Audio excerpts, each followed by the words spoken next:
नमस्कार दोस्तों।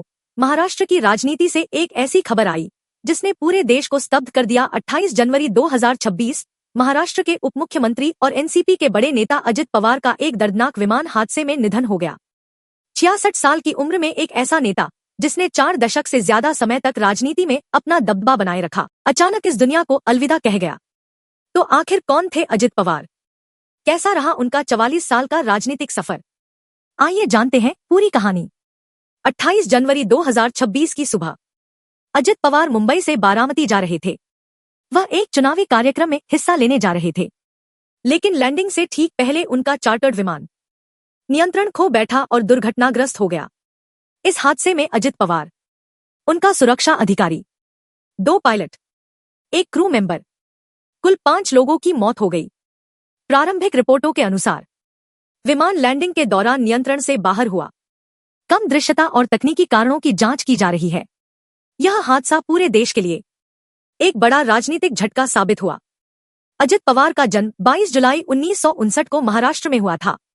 वह राष्ट्रवादी कांग्रेस पार्टी के संस्थापक शरद पवार के भतीजे थे।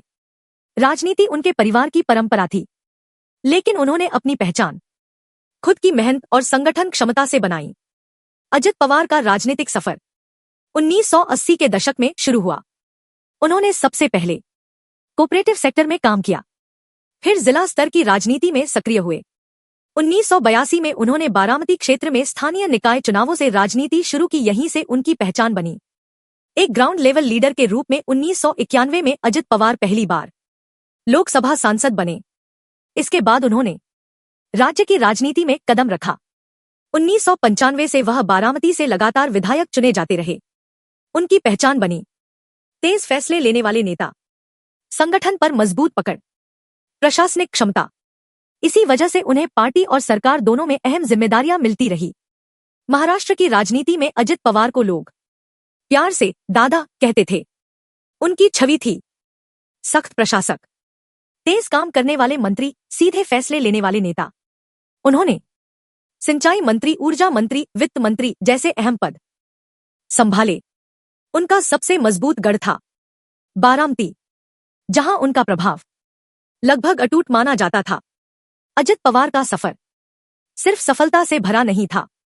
उनके करियर में कई विवाद, गठबंधन की राजनीति, सत्ता परिवर्तन, सब देखने को मिला।